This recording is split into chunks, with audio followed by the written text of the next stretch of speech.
Hai guys, balik lagi bersama Onti di channel Megami Channel. Kali ini kita akan membahas Kamen Rider Black Sun ya guys, atau yang lebih dikenal sebagai Satria Baja Hitam ya.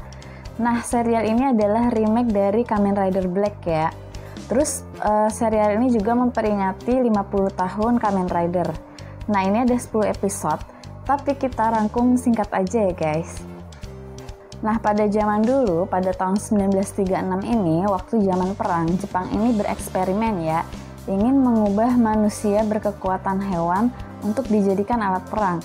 Nah, waktu itu, Perdana Menteri Jepang pada saat itu, Shinichi Nosuke Donami, juga ikut terlibat ya. Dia itu semacam ikut survei lah ya istilahnya. Lalu salah satu prajurit perang yang dijadikan eksperimen ini ternyata berhasil nih menjadi monster belalang pertama. Nah, dia ini yang akan menjadi King Creation nantinya. Nah, waktu monster ini rilis juga bertepatan dengan gerhana matahari dan wabah belalang ya guys. Jadi si monster ini nyerang satu lab. Dan yang selamat ini cuma Profesor Akizuki dan Profesor Minami nih guys. Nah, kedua profesor ini punya anak lelaki ya, namanya Nobuhiko dan juga Kotaro. Nah, mereka ini waktu kecil dijadikan percobaan ya sama kedua ayah mereka, yaitu mereka dijadikan kaijin. Nah, dimasukinlah batu ke dalam tubuh mereka. Peletakan batu juga bertepatan dengan gerhana matahari dan wabah belalang ya guys. Nah, alasan mereka dimasukin batu itu sebenarnya ya biar mereka berdua sih nggak berantem ya. Tapi mereka ini di masa depan bakal jadi cikal bakal Kamen Rider Black Sun dan Shadow Moon nih. Lalu King Creation itu memproduksi cairan yang disebut Heaven dan juga memproduksi batu Kingston ya guys. Makanya di tahun-tahun berikutnya di Jepang ini banyak sekali kaijin ya. Tapi masyarakat dan yang lainnya itu sebenarnya nggak tahu kaijin ini asalnya dari mana sih. Nah, kita beralih ke tahun 1972 ya guys, di mana Nobuhiko dan Kotaro ini sudah sama-sama dewasa. Dan mereka ini menjadi anggota organisasi Gorgom ya guys. Nah, organisasi ini adalah organisasi yang menuntut kesetaraan. Jadi di Jepang ini, kaijin ini sering didiskriminasi dan juga dirasisin ya guys. Jadi mereka ini menuntut kesetaraan yang sama dengan manusia biasa. Nah, anggota organisasi Gorgom ini ada Darom, Dishum, Baraom. Nah, ketiga orang ini nantinya di masa depan akan menjadi petinggi tertinggi Gorgom nih guys. Lalu ada Birgenia juga. Nah, kalian bisa lihat ya, ini formnya Birgenia dari zaman dulu. Nah, zaman dulu ini warnanya pink ya, dan juga Satan Cybernya warna silver. Sedangkan di masa sekarang warna hitam semua ya formnya. Lalu Satan Cybernya juga warna merah.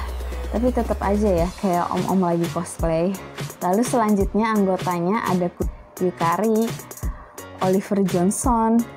Nah, supaya hak mereka terpenuhi, muncullah ide untuk menculik cucunya Michinosuke Donami ya, yaitu Shinichi Donami. Nah, nantinya di masa depan si Shinichi ini akan menjadi Perdana Menteri juga guys. Nah, Perdana Menteri Michinosuke ini gak mungkin ya ngabulin permintaan mereka, karena dia ini tahu kelemahan kaijin itu seperti apa, dan dia ingin kaijin ya tetap menjadi alat perang. Nah, beberapa anggota ada yang nurut nih sama omongannya si Perdana Menteri. Lalu ada juga beberapa yang gak setuju, makanya mereka nyembunyiin King Creation ini ke hutan. Nah, usut punya usut, si Yukari ini adalah mata-mata yang dikirim oleh Perdana Menteri Michinosuke untuk mengambil Kingston milik Black Sun dan Shadow Moon. Makanya dia ini suka goda-godain Nobuhiko sama Kotaro ya. Lalu usut punya usut, Yukari ini punya ide ya, dia itu ingin membunuh King Creation agar nggak ada kaijin-kaijin lagi di masa depan. Daripada menuntut kesetaraan, lebih baik ya membunuh asal kaijin itu sendiri, yaitu King Creation. Karena hidup menjadi kaijin itu menurut Yukari sangat berat ya guys. Tapi kalau dipikir-pikir, idenya Yukari ada benernya juga sih. Tapi untuk membunuh King Creation ini dibutuhkan Kingston milik Nobuhiko dan Kotaro ya guys. Akhirnya mereka setuju untuk menyerahkan Kingston milik mereka. Tapi idenya Yukari ini ketahuan ya sama si Bilgenia. Bilgenia pun murka nih. Akhirnya dia membunuh Yukari. Oliver pun ngintip ya.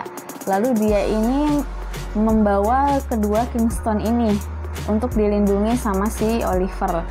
Lalu si Kotaro juga gagal ya untuk membunuh si King Creation. Akhirnya kakinya ini jadi pincang ya akibat ulah King Creation yang menyerang dia. Tapi dia ini berhasil ya ditolongin sama si Komori. Lalu si Nobuhiko dan Bilgenia menjadi tawanan selama 50 tahun ya. Lalu si Oliver Johnson ini ngumpet di gereja bersama seorang staf dan cucunya Nick. Lalu Kingston pun diberikan kepada sepasang suami istri aktivis Kaijin ya guys. Lalu Kingston yang berwarna hijau milik Shadow Moon dia simpan sendiri. Tapi akhirnya ketahuan juga deh sama Perdana Menteri yang sekarang, yaitu Shinichi Donami ya.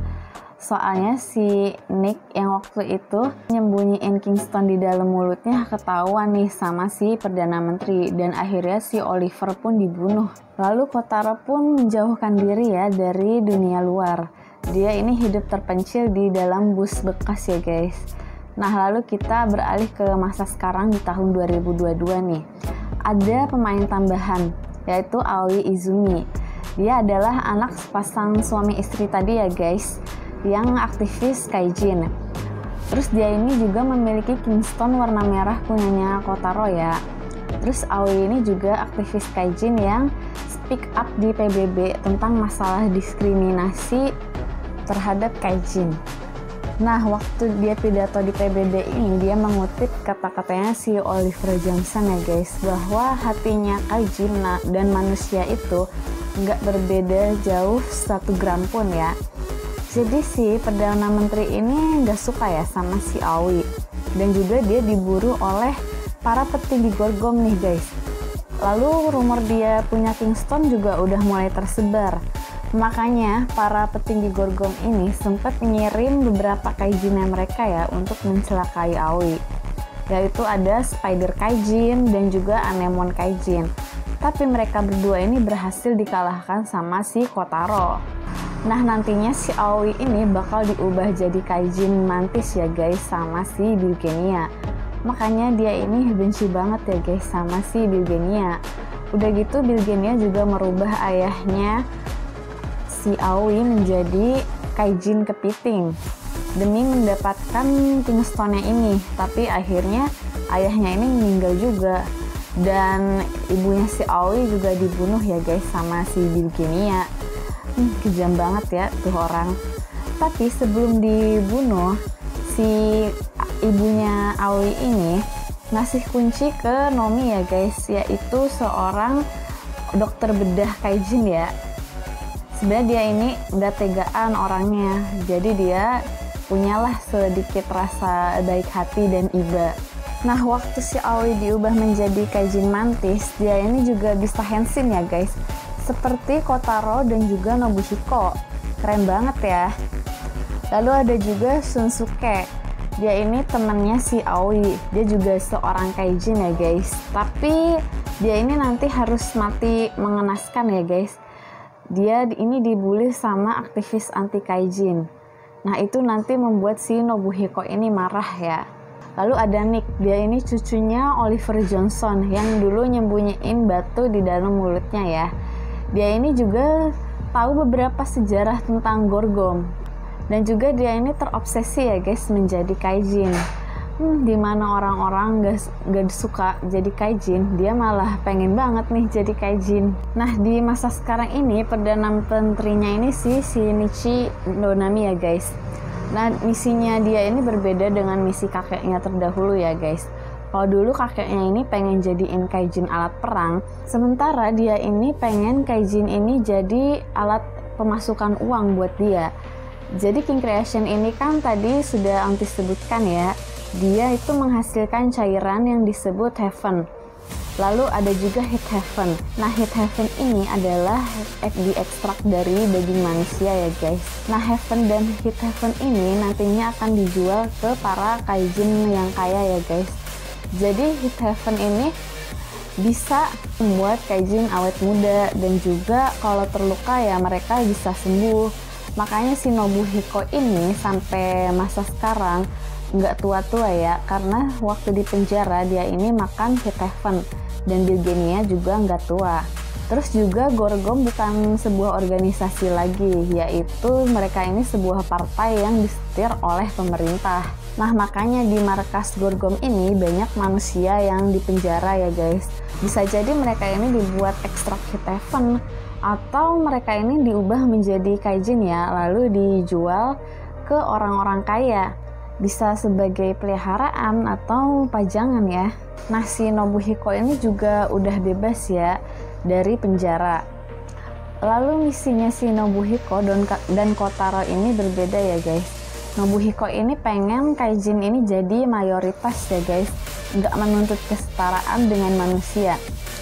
Sedangkan si Kotaro ini tetap pengen ngebunuh King Creation ya. Nobuhiko juga pengen kaijin ini tetap eksis, dan dia pengen menjadi King Creation berikutnya. Akhirnya setelah Nobuhiko menyerang markas Gorgom dan membunuh para penjaganya, dia akhirnya menjadi petinggi Gorgom nih guys.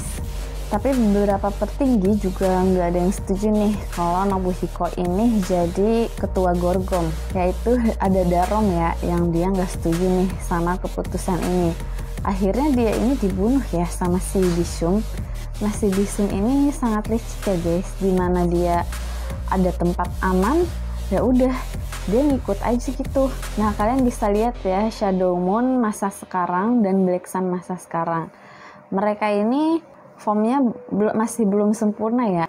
Nah, tiap Henshin ini mereka berevolusi sedikit demi sedikit menjadi sempurna ya guys.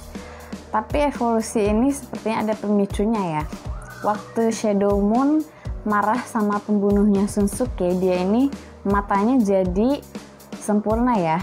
Lalu waktu Kotaro juga menyelamatkan Aoi, dia juga formnya sedikit demi sedikit berubah menjadi sempurna ya guys. Nah, Kotaro yang gak setuju Nobuhiko jadi petinggi Gorgom pun akhirnya nyerang Nobuhiko sampai mati. Dia juga berhasil membunuh King Creation ya. Tapi jantungnya King Creation ini tetap aja hidup.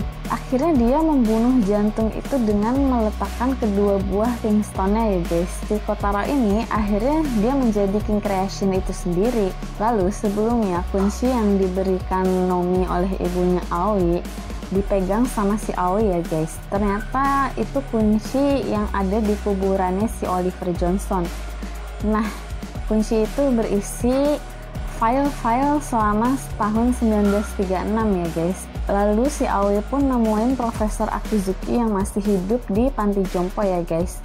Nah, si profesor ini cerita ya dari kejadian zaman dulu itu pada tahun 1936 ya.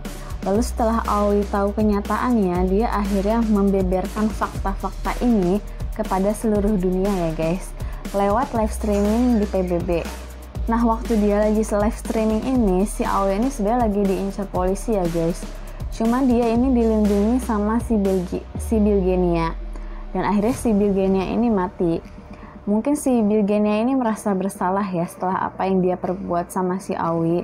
Jadi dia ini melindungi Aoi. Nah, si Aoi ini juga mencari cara untuk membunuh King Creation ya. Ternyata satu-satunya cara untuk membunuh King Creation ini dengan menggunakan Satan Saber. Lalu dia memungut Satan Saber punyanya Bilgenia ya. Setelah itu dia langsung ke markas Gorgom nih. Kotaro yang udah jadi King Creation ini juga minta dibunuh aja ya sama si Aoi. Akhirnya King Creation pun dibunuh ya sama si Aoi dengan menggunakan Satan Saber. Perdana Menteri Shinichi Donami pun juga ikut mati ya guys. Dia dibunuh oleh Nick yang sudah menjadi kaijin kriket ya, dan juga dibunuh oleh Komori. Nah, rencana pembunuhan Shinichi Donami ini udah diatur ya sama tangan kanannya Shinichi ini sendiri, yang akhirnya dia ini menjadi Perdana Menteri yang baru ya guys. Nah, si Bisum juga akhirnya kerja di pemerintahan, tapi tetap aja ya, meskipun udah ganti Perdana Menteri, Jepang tetap aja mendiskriminasi para kaijin ya, gak ada yang berubah sama sekali. Nah, si Aoi ini pun tetap menjadi aktivis kaijin ya, Dia juga mengajarkan anak-anak kecil cara bertarung. Nomi dan Kujira juga ikut membantu ya. Nah, overall ceritanya ini bagus ya guys. Alur maju mundurnya juga nggak bikin bingung. Jadi kita bisa nikmatin tiap episodenya. Nah, inti dari cerita ini tuh asal muasalnya terciptanya Kamen Rider juga ya. Dan juga pengen ngungkapin siapa sih sebenarnya setan yang ada di dalam diri kita. Apakah itu kaijin yang jahat atau manusianya yang jahat? Nah, sekian review dari kami kali ini. Jangan lupa like, subscribe, dan share. Sampai jumpa di review berikutnya.